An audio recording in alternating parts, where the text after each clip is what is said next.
Hello and welcome to another episode of The Average EV. Today I'm going to share my experience of getting my NEMA 1450 outlet for my level 2 charger installed in my garage via Qmerit. Let's get into it.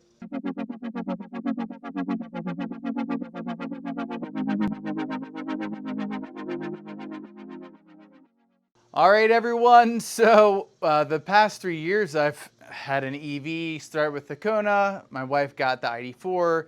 I had the Tesla Model S, and then I traded that in, and now I have the Chevy Equinox EV. During that whole time period, we were charging with our dryer outlet that's a 30 amp circuit, so 24 amp charging.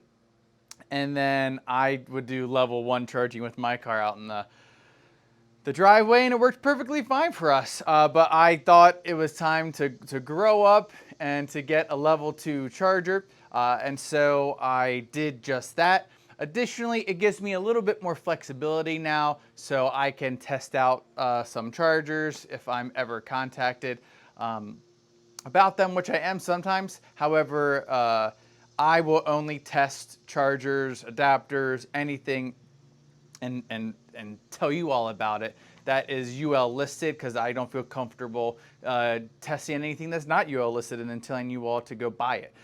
So if anyone, if those come to me, I'll test them out. I have done the Electron, which was CTL, which I will, ETL listed, certified, which I tested and is working great, and that's actually what we use for my wife's car while it's in the garage.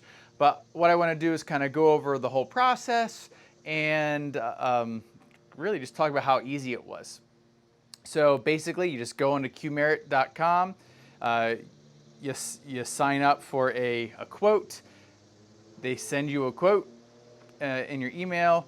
When you go to submit the quote, you have to take pictures of everything. It's very easy to follow. You can use your camera on your phone, and then you upload it. Super easy. So you submit that. They get all that. They send back the quote. I received the quote.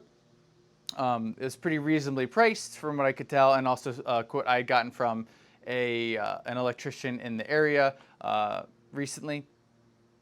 So I decided to go with Qmerit. Then what they do is they set you up with a local electrician that basically has been certified by them and gone through their kind of program, so Qmerit can guarantee that that electrician knows what they're doing when they're installing electric chargers or outlets, receptacles for EV charging. So everything is safe and you don't have to be worried or stressed out about some kind of event occurring at your house with your EV charger, which is possible if you do not have a charger properly installed by a licensed electrician.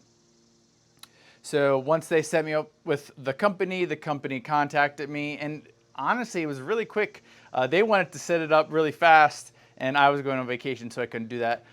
When I got back from vacation, they called. Within 2 days, they were here, and they installed it, and it was super easy. So now what I'm going to do is kind of show my install. I chose to go with a receptacle, like I already said, so I could test out chargers. And also it gives me the flexibility if I want to do a different unit. Now it does limit me to 40 amps. If you want to go higher than 40 amps, you're going to have to hardwire. So 48 amp or 50 amp charger or higher, because you can get higher than that, will have to be hardwired. And we just honestly don't need that much power. And most people don't need that much power because we can probably, with our daily driving now at this level 2, we can charge what we use in a day back in an hour or so. So that's it. So now I'm going to flip around the camera, show you the install, and then give my final thoughts about this Qmerit installation. Here it is, everyone. Just a standard NEMA 1450 receptacle outlet installed here. We've got the conduit, which runs back to our panel.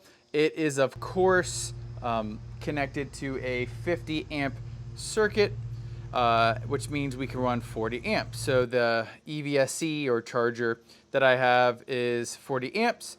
The one I have for my car is actually 32 amps. And I'll share that over here, part of my garage. But this is the one that came with came with the Equinox EV Ultium branded. And it is in fact 32 amps. And so that'll give me about 7 kilowatts. And the other one we're using is this Electron, this Electron one. There it is. Yep. And that will do about 9 kilowatts or so. So now what I'm doing, I'm gonna hook up the EVSE for my Equinox EV and to show you all that it does in fact work. We are not going to live off of the mobile EVSEs forever. I am shopping for a wall-mounted EVSE. I'm going between the Emporia and the, what is the other one I'm looking at? The United Charger Grizzly Smart 40 amp charger. Those are the two I'm looking at. So if anyone has any recommendations, put them down below. I'm open to it. I'm kind of leaning towards the Grizzly because it is North American made and it's of good quality. And it's a company, you know, that I feel like I could trust, but that's what I'm leaning towards. So if you want to put your thoughts down below, that'd be great. And then that will mount right here on the wall and just be there permanently. And now we'll have a 25-foot cable so it'll actually reach my car. The EVSE, the Electron one, I believe is like 16 foot or 12 or 16 foot cable, so it doesn't reach my car. So that's why I'm using the Chevy one, which barely reaches the car, but you know, it is what it is right now, and eventually we'll get the one. I've still been waffling, so that's why I haven't purchased it yet. So let's go ahead and plug in. So we are plugged in here into the NEMA 1450 receptacle.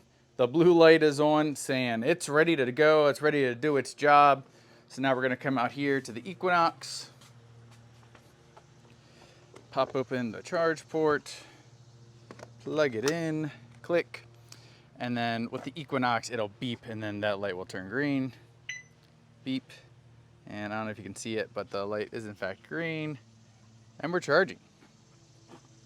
So let's go ahead, hop inside and kind of see what we're getting. So we're in the Equinox. I'm at 71% state of charge. It says I'm getting 24 miles per hour, which I don't really love that. And it says I'm gonna be ready by 1 p.m. But fortunately, if I turn on the car, it will tell me what we got going on.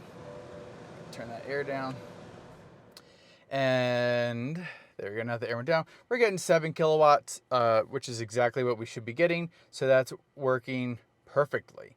So really pleased with this. It's gonna make it a lot easier to charge the cars. And once we get the permanently mounted wall charger, it'll charge even faster because then I'll be able to get the 9 kilowatt charging out here to the Equinox. So everyone, that's it with this video. It was super easy. It was actually really fast, and I know it was done properly because it was done by a licensed electrician who has been taught all the ways of how to install EV charging properly. So I feel really confident about this. I know in the car, the Equinox was all 7 kilowatts. I did test out our other 40 amp EVSE, and that pulled the full 9 kilowatts in the ID4, so it's working great. Really happy with it. I'm not sponsored by Qmerit, and so this is just my personal opinions as a customer who had this installation done. Based on my experience, I can highly recommend it. Obviously, everybody could have a different experience, but based on the recommendations from other people, I'm really glad I went through with this, and now I'm done as far as getting EV charging leveled up at my house, and I can enjoy it and charge much faster. So that's all I have for today. If you have any questions about the installation, please leave it down in the comments below. I did not include any pricing because I'm not sure if it's regional and stuff like that, and obviously over time pricing might change, so I didn't include that. But I did have another electrician in the area do a quote, and it was pretty much on par with what they were going to do. So when I got the quote back from Qmerit, I felt fine with going with them.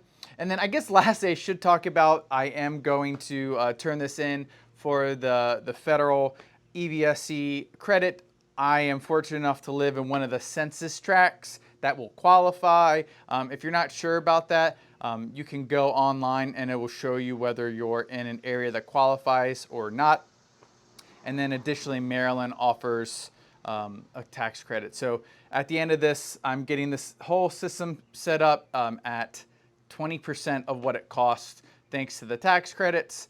And you know, check your local and state and maybe utilities to see if they have any kind of credits for you to help get an EVSE installed. I think if you have the ability to do home charging, you should, because then you don't have to go charge out in public. And like a lot of people ask me, and we didn't even have super fast level 2 charging. They ask me how long does it take to charge, and I say it takes a second, because I plug it in and I go do whatever else in my house and don't even think about it. So anyways, that's all I have for today. Thanks again for watching. If you haven't already, please remember to give a like, a subscribe, hit the notification bell, and I will catch you all next time.